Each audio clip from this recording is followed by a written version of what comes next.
Por el lado local, por Juventud Guadalupe, Franco Genovesio fue el arquero, una línea de 4 en el fondo con Federico Ríos marcando por la derecha, con el capitán Juan Ignacio Meinet y con Ricardo Calcia como centrales, y por la izquierda Gastón Mancilla. Un mediocampo con Jorge Sniadowski por la derecha, jugador que va a convertirse en la llave del triunfo para el equipo rojinegro, ya lo vamos a ver en un ratito nada más. Un doble 5 con Sebastián Vázquez y con José Nisnovich, y por la izquierda Alejandro Bonino.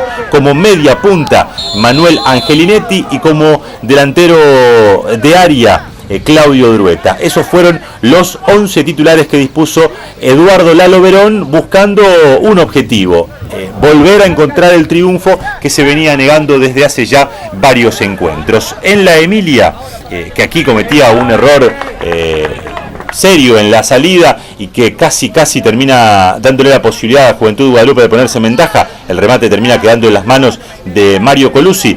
En la Emilia, les decía, 3 variantes: los ingresos de Sánchez, de Leandro Páez en su regreso al equipo titular, y de Claudio Suárez en lugar de Gori, que jugó en reserva, de Costilla y de Carlos Alejandro Reina, que ocupó un lugar en el banco de los suplentes de la primera división. Ustedes ya empiezan a ver cómo por el sector derecho Jorge Sniadowski tenía espacios para complicar, y lo hacía, de hecho que lo hacía. El número 8 de Juventud Guadalupe, uno de los valores altos que tuvo el rojinegro en el partido.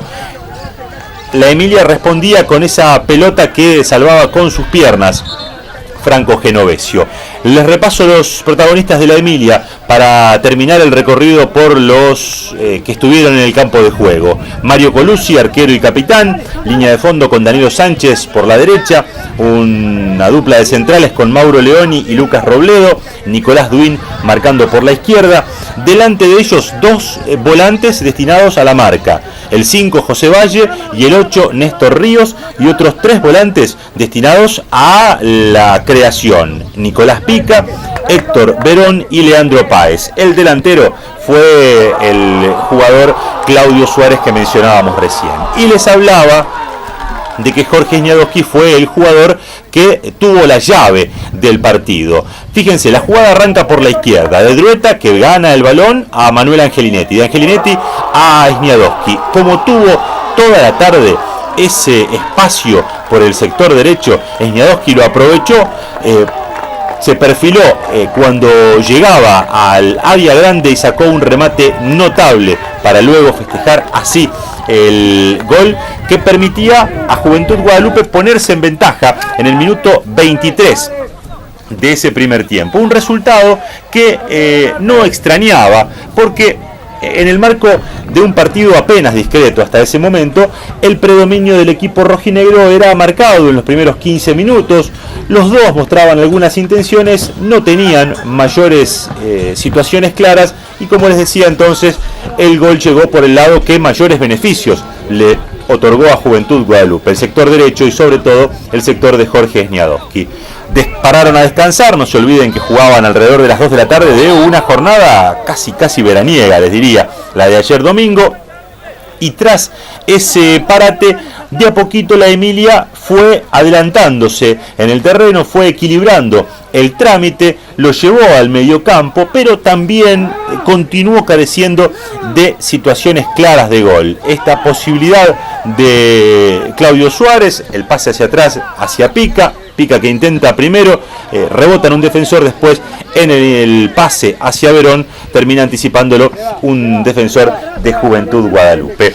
El primer tiempo, que como ustedes ven no tenía mayores situaciones de riesgo, empezaba a equilibrarse, pero de todas maneras, más allá de ese equilibrio, la Emilia seguía cometiendo errores en el sector defensivo, en su sector de defensa, debo decirlo, porque no solo los defensores eran los responsables de esa situación, sino también un medio campo que se veía desbordado de manera prácticamente permanente. Fíjense, otra vez esta chance clara de Juventud Guadalupe, que tiene la posibilidad con Claudio Drueta, pero el nacimiento de la jugada es otra vez con un Jorge Sniadowski que recibía solo en el mediocampo y que tenía recorrido para hacer sin que ningún jugador de la Emilia salga a interrumpirle ese recorrido, siquiera lo moleste en ese largo transitar que tenía por el sector derecho Jorge Sniadowski, que de hecho lo hacía bien, porque le había permitido el gol de la apertura del marcador y alguna posibilidad más. La Emilia seguía mostrando dudas en defensa, habitualmente quedaba mal parado, Juventud Guadalupe las aprovechaba. Aquí, entre Gastón Mancilla y Ricardo Calcia, el centro del 3, termina quedando la de 6, que Ricky mostró lo que no tiene de oficio de delantero. Cuando quiso controlar la pelota no pudo hacerlo. Claro, no es su función habitual. Habitualmente Ricardo Calcia está dedicado a interrumpir situaciones de gol, pero en este caso se había mandado muy bien al ataque realmente, pero después la resolución no fue favorable. En ese contexto, en el cual era la situación desfavorable para la Emilia, Montenegro planteaba un cambio, y un cambio que verdaderamente sorprendía, porque, ya les decía, había solamente 2 volantes de marca en la Emilia, y uno de ellos se retiró en el entretiempo. Salió Néstor Ríos para que ingrese Carlos Alejandro Reina, el delantero habitualmente, que ocupó un espacio por el sector izquierdo del mediocampo canario, pero obviamente no tengo que explicarlo demasiado, no tiene características de marca Reina, por lo tanto quedó allí en el mediocampo solamente José Valle para tratar de interrumpir, de cortar el juego de Juventud Guadalupe. Valle más los 4 defensores estaban destinados a tratar de interrumpir el juego, y los otros 5 eran prácticamente delanteros. Estoy hablando del mencionado Reina, estoy hablando de Verón, de Pica, de Páez y de Suárez, ninguno de esos 5 jugadores con características de marca.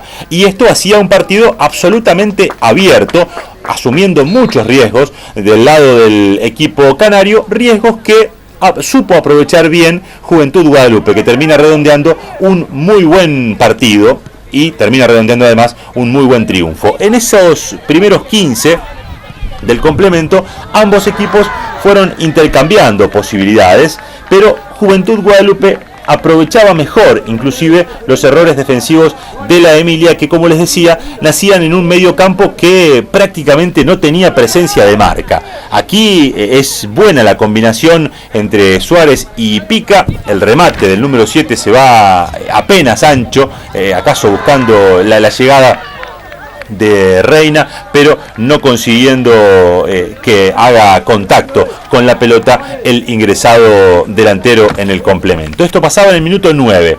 Juventud Guadalupe respondía, la Emilia no hacía pie en su sector defensivo, Sniadowski lo habilitaba a Drueta definía, pero rápido Mario Colucci le impide al delantero de Juventud Guadalupe convertir el segundo tanto de su equipo. Otra buena habilitación de Sniadowski, que seguía siendo un problema sin solución para la Emilia. Aquí es víctima de una dura entrada. Claro, Valle empezaba a quedar muy expuesto por aquello que les decía recién. Era el único volante que marcaba en el mediocampo, y aquí recibía la primera amarilla. Un rato después Valle iba a tener que irse a los vestuarios porque iba a recibir la segunda tarjeta color del sol, y que además le iba a significar tener que irse expulsado. Manuel Angelinetti manejaba bien la pelota allí en 3/4 de cancha, aprovechaba algunos espacios que le daba la Emilia y le llevaba complicaciones, serias complicaciones por momentos,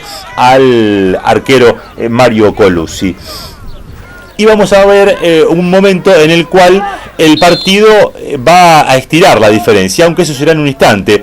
Aquí primero combinación entre Verón y Páez, centro de Páez que con los puños alcanza a rechazar Genovesio cuando amenazaba Carlos Alejandro Reina. Verón que intenta pasar, pero Sniadowski que corta la pelota. Aquí luchan en el medio entre Robledo y Sniadowski. La pelota le queda a Angelinetti. Angelinetti lo asiste a Bonino, que mete un remate al primer palo y que convierte el segundo gol de Juventud Guadalupe. Les decía que nos acercábamos a un momento importante del partido, porque en el minuto 19 Juventud Guadalupe conseguía el segundo gol de diferencia. Aquí otra vez aprovechando los espacios, Angelinetti lo habilita a Bonino y después el 7 hace un muy buen movimiento metiendo la pelota en el primer palo y dejando sin posibilidades a un Mario Colucci que resignado no le encontraba explicación a esa segunda conquista de Juventud Guadalupe. Mire, todavía no tuve tiempo de decirles que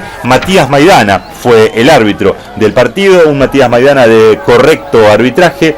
Evitó algunas tarjetas, bueno, el concepto que veníamos marcándole ya en el partido anterior. Edgardo Peralta y Juan Carlos Martínez fueron los asistentes, mientras vemos la imagen del autor del segundo gol de Juventud Guadalupe, un Bonino que marca su primer gol en el equipo rojinegro para Sniadowski.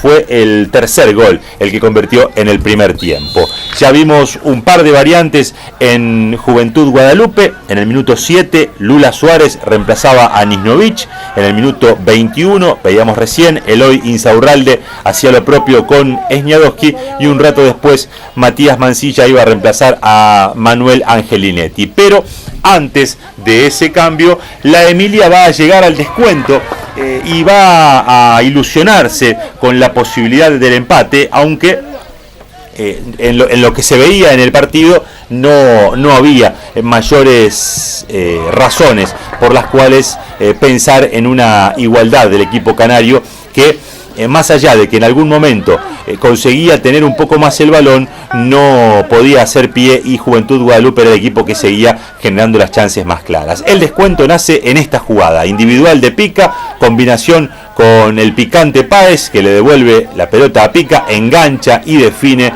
con toda la jerarquía que tiene el muy buen volante delantero del equipo canario, que en el minuto 28 exactamente del complemento lo ponía a tiro a los dirigidos por Juan Domingo Montenegro. Fíjense, buen enganche de Pica y mejor resolución para poner el 2-1. Claro, cuando la Emilia empezaba a pensar en esa posibilidad de el empate, Juventud Guadalupe va a volver a golpear, va a volver a aprovechar los inconvenientes defensivos, los espacios defensivos que le daba la Emilia en esta jugada. De Mancilla para Suárez, de Suárez para Angelinetti, de Angelinetti al gol. En el minuto 30 del complemento, solo 2 minutos después de que la Emilia había descontado, Juventud Guadalupe ponía el partido 3-1 y allí sí no había ninguna posibilidad, por lo que se veía en el campo de juego, de que la historia cambie. Juventud Guadalupe ya empezaba a disfrutar el triunfo en esta buena definición de Manuel Angelinetti, que también marcaba su primer gol en el equipo rojinegro, su primer gol en esta temporada 2014. El partido entonces se encaminaba ya a dar la sensación de encuentro liquidado.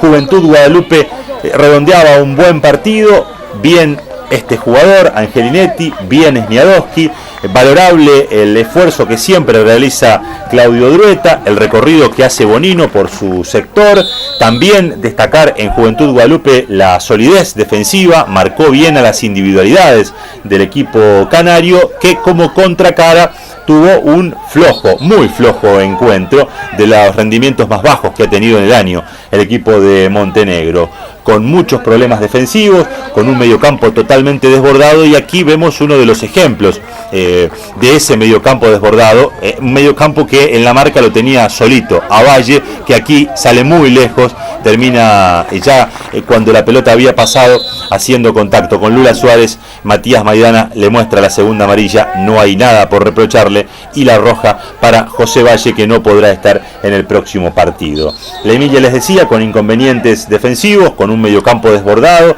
equivocando las decisiones, pegó varios tiros libres en la barrera, 4 o 5 al menos le diría, pero además también equivocando en los pases, y por eso el resultado final es este: Juventud Guadalupe 3, la Emilia 1, un triunfo muy festejado y muy valorado para el equipo rojinegro, que volvió a ganar tras 13 partidos. Hablamos